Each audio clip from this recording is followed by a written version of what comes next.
Well, we have officially reached the week before game week. And Matt Rhule mentioned the UTEP installations will begin this Wednesday.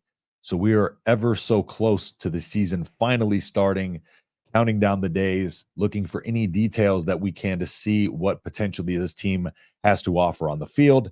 And Matt Rhule gave us some answers a couple of days ago. And I'm going to dive a little bit into what he talked about in his press conference and how I feel about those things and where that sets us up moving forward. First things first, my name is Justin Adams. If you're new here, I'm a content creator here at Nebraska Football at the Voice of College Football. If you like what I'm doing here, drop a like, leave a comment, let me know what you think. Drop your comments below.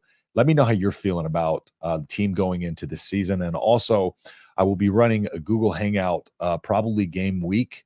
I don't know if it's going to be a Google Hangout or what, but it's something where I want to involve everybody in it, and it'll just be kind of a fan thing where y'all can come in and we can just hang out, and talk football and all that stuff virtually, and no recording, no live or anything. But and eventually, I want to introduce that to channel members once I get those going. So if you're interested in that, let me know. Drop a comment below. Let me know what day and time works best for you, and I'll try to get that rocking and rolling if I can get it to work for everybody. So without further ado, let's just jump right into Matt Rhule's press conference and what he had to say. So I wanted to touch on kind of the overarching things that were uh, floated around on Twitter because a lot of what was going around were snippets of what he was saying. However, a lot of it was lost in context, and the demeanor in which he was speaking was lost in context as well. Because you saw the video that I had posted few days ago about a year ago versus today. Now, and even watching those videos and that jump, and I appreciate all the feedback I got. Everybody seemed to like that video. Now, fast forwarding to this year, and some of the details that I, remember hearing in last year's interview that I went through versus this year's interview when he's talking about some of the similar things. So the demeanor in general in last year's interview on my last video, you could see Matt Rhule was just he seemed a little bit more stressed, a little bit less enthused about where this team was at, right?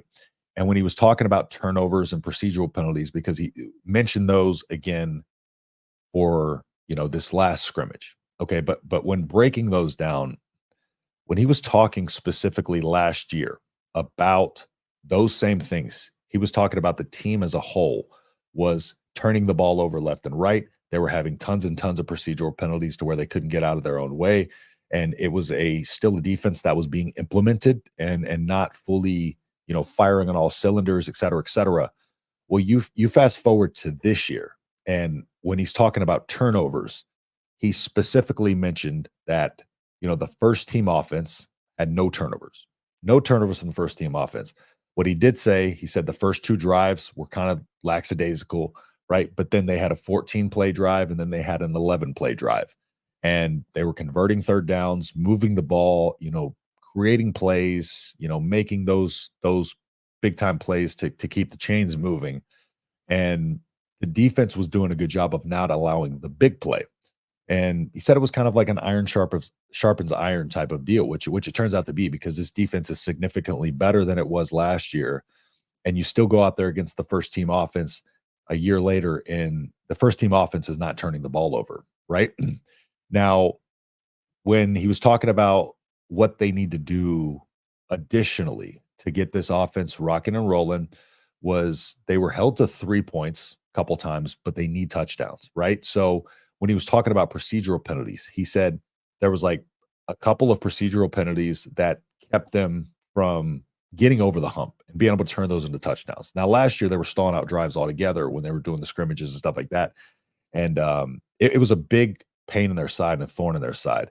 Now, one of the things that he was also mentioning was that they're really trying to do some advanced concepts as well. So, like when you're working advanced concepts on the offensive side of the ball, and you're still able to protect the ball coming off of a year where you have a quarterback room of 30 turnovers, plus, um, that is very telling that not only the defense has improved, but not only that, they're introducing a little bit more advanced concepts to the offense, and that was what he said was causing some of the penalties, right? So it's a little bit more of an advanced concept causing these penalties, and also the offense is still not turning the ball over. The first team offense is not turning the ball over with those. Now the second team, The second team had turnovers, right? But that's to be expected. Heinrich probably running with the twos. No knock on Heinrich, of course, but that is the group that we probably expected to be the one that was lagging behind, because that was probably a lot of the offense from last season that had those issues. So no surprise there to see that from the second team, but it still does sound like it's an improvement. And like I said, last year it was turnovers across the board. First team, second team. It seemed like the entire offense couldn't get out of their way. Now, another thing that he was talking about is the execution, right? And when coming off of last season, he's talking about, you know, people were on the field last year because they could execute, right? And execution was key last year. It was his first year there, and he just really was implementing the system, learning the players, and he really needed people who could go out there and just do their job the right way, right? And then now this year, it's going to be a little bit more of an emphasis on who can execute at a highly efficient rate, who can execute the best, who doesn't make the mistakes when the penalties are on the or when the game's on the line, right? And I mentioned this in my last video when I was kind of breaking down the year-over-year transition, but I kind of mentioned that he stated this entire offseason he was going to have a shorter leash, right? So now we're going to start to see, if you make a mistake, you're coming out of the game, right? It's no longer, we're going to let you play through your mistakes constantly, game after game, and try to build a confident player. It's like, no, we want you to play through your mistakes, but if your mistakes are carrying over from game to game and you're not learning from them, you're not taking it, into account in practice, and you could potentially lose games. There's no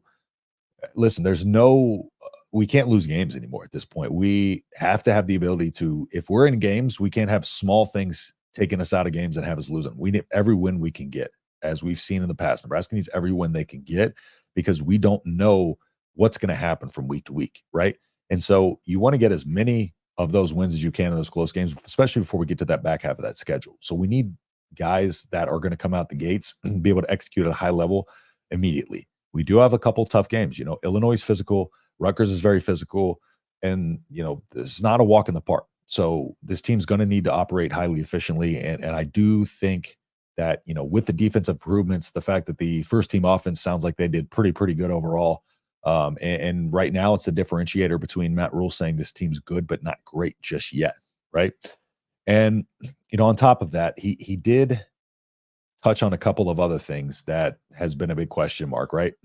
So, Matt Rhule seems very, very confident in the defensive back room and the second cornerback spot.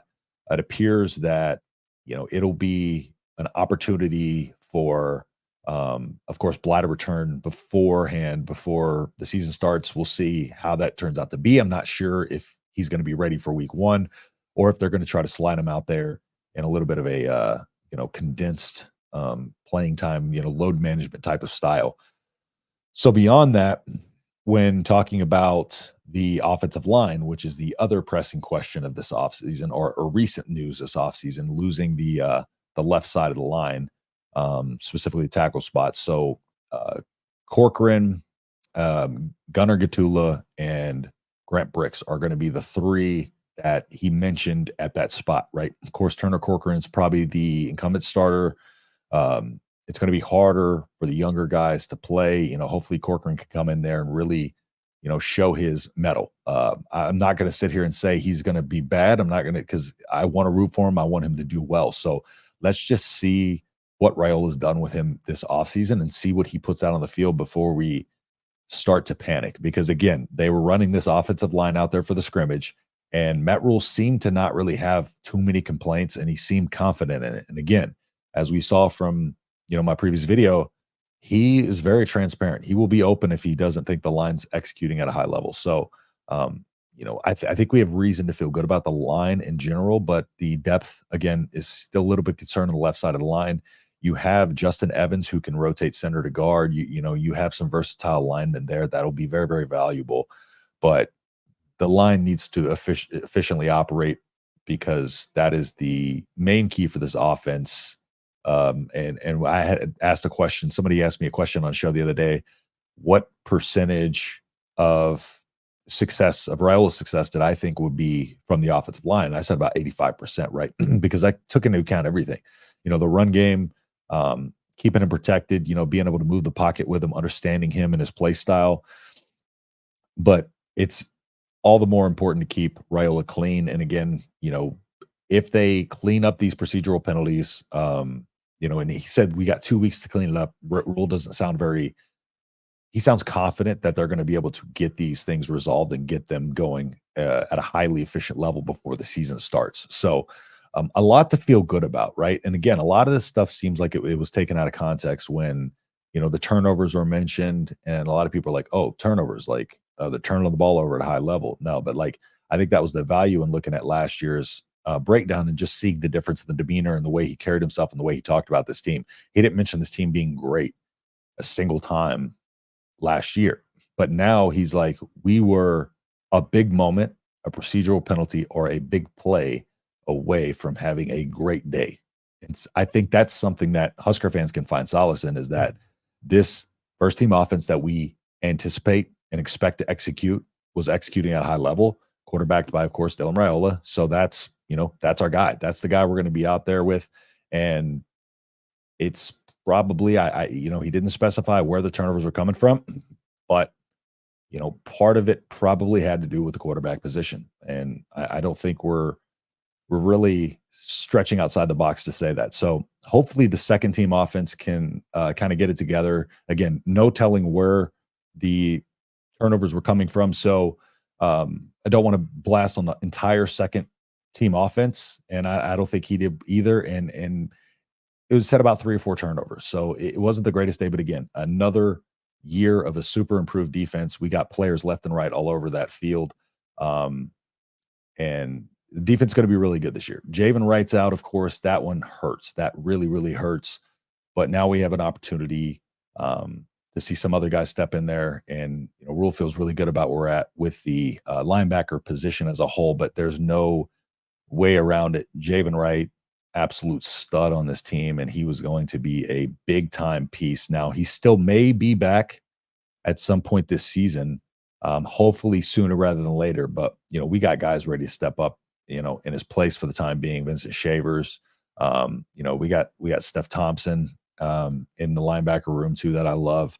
A lot of guys. That linebacker room is just completely stacked. So, but still, Javen was the guy, and there is a drop off. There's a bit of a drop off from him to the next guy, but only because the guy behind him is very young, but very high upside and very raw, but very, very good. So again, it just gives the opportunity for some of these young guys to get some playing time. I think it's, one of those things where I feel better about it happening now and having him back at some point this season, as opposed to it happening during the season and losing him for the year, of course. So we can still find solace in that, but absolutely gutted for Javen, man. No, he was like really looking forward to, another year at the linebacker spot, really showed out last year.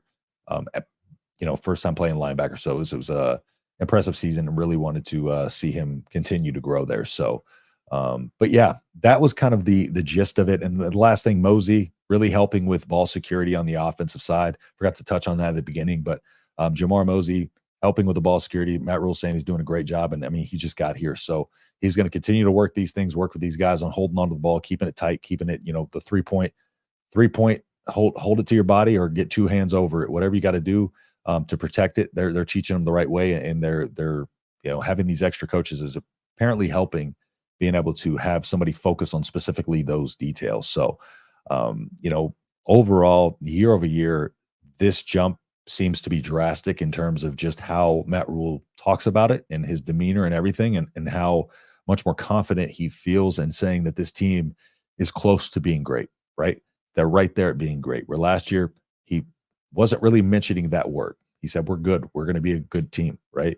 But we need people to step up to even be a good team. He said that last year. We need young guys to step up to be a good team.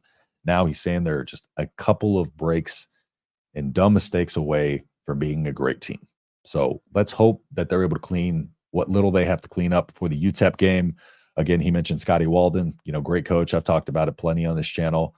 Love what he's, got over there at UTEP, but it's still a transition year. So going to be a uphill battle for UTEP, but still can't take anybody lightly. Got to go out there and got to perform and got to handle business. So, But that'll do it for me here. Like I said, if you like what I'm doing here, please drop a like, leave a comment, let me know what you think, and drop some questions in the comments, and I'll be sure to answer them. And yeah, with that being said, I'll see you in the next video. Peace.